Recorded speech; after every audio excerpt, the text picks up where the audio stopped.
Summary ఒకసారి ఈ assembly ద్వారా రాష్ట్ర ప్రజలందరికీ విజ్ఞప్తి చేస్తున్నా, ఎందుకు ఈ విధంగా జరిగింది అనుకున్నప్పుడు రాష్ట్ర విభజన మనకు కొంత నష్టం కలిగించింది. ఆ రాష్ట్ర విభజనను కూడా అధిగమించడానికి మనం ఆ రోజు అనేక కార్యక్రమాలు ఆలోచించి తెలంగాణ రాష్ట్రానికి ఏవైతే అడ్వాంటేజ్ వచ్చాయో మనం అవన్నీ కూడా ఏ విధంగా అధిగమించాలి, ఏ విధంగా ఇక్కడ ఒక ఎకో సిస్టమ్ క్రియేట్ చేసుకోవాలని ఆలోచించాం. కానీ 1924 విభజన కంటే తీవ్రమైన నష్టం రాష్ట్రానికి జరిగింది. కోలుకోలేని దెబ్బ తగిలింది. అందుకే ఇక్కడ మళ్ళా నేను బ్రీఫ్ చేస్తున్న 6 వైట్ పేపర్లు మనం పబ్లిసైజ్ చేశాం. ఒక్క పోలవరం మిస్మేనేజ్మెంట్ వల్ల 53,000 కోట్ల రూపాయలు ఇప్పటి వరకు నష్టం. అది వచ్చుంటే 53,000 కోట్ల రూపాయలు మనకు అదనంగా జీఎస్టీపీ కాంట్రిబ్యూషన్ వచ్చేది. అమరావతి ఈ ఒక్కదాని వల్ల దగ్గర 7 లక్షల ఉద్యోగాలు పోయినాయి. ఒక 2 నుంచి 3 లక్షల కోట్ల రూపాయలు ఆస్తి తరిగిపోయింది.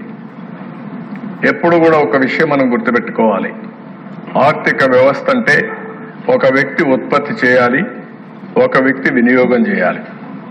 అది ప్రోడక్ట్ కావచ్చు, మ్యానుఫ్యాక్చరింగ్ లో వరి ధాన్యం పండించే రైతు నుంచి వచ్చే ధాన్యం కావచ్చు, ఫ్యాక్టరీ నుంచి వచ్చే సూదులు కావచ్చు, లేకపోతే ఏదైనా వస్తువులు కావచ్చు, లేకపోతే సర్వీస్ అన్నప్పుడు మనం అనేక సర్వీసులు తీసుకుంటా ఉంటాం. ఇప్పుడు బ్యాండ్ విత్ వాడతాం, దానికి డబ్బులు కడతాం, సెల్ ఫోన్కి వాడతాం, దానికి యూజర్ ఛార్జెస్ కడతాం, ఇలాంటివన్నీ ఉంటాయి. ఇవి రెండు కూడా ఆల్వేస్ మనం ముందుకు పోతా ఉంటే ఎకనామిక్ యాక్టివిటీ పెరుగుతుంది. ఇప్పుడు మనం ఇక్కడికి వచ్చాం, మొన్న ఒక ఆయన నాకు కనపడి ఈ గవర్నమెంట్ వచ్చిన తర్వాత నా ఆస్తుల విలువ 100 కోట్లు పెరిగింది, నేను 1 కోటి రూపాయలు అన్నా క్యాంటీన్కి ఇస్తానని చెప్పి ఇచ్చాడు. అంటే దీని అసెస్మెంట్ ఏంటి?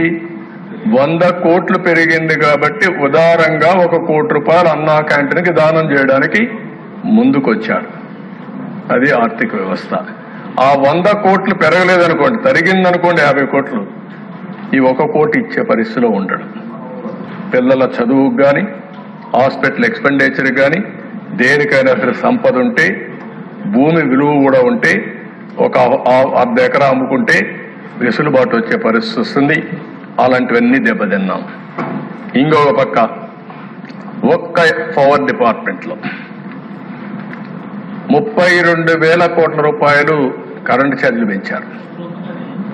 కరెంటు ఛార్జీలు పెంచి left and right short term power purchase చేశారు.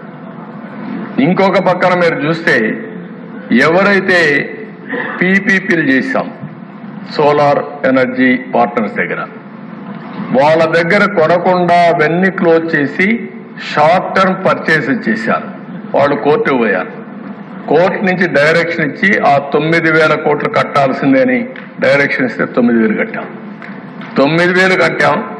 ఊరికే వచ్చిన కరెంటు మనం తీసుకోలేదు. షార్ట్ టర్మ్ లో కొన్నారు.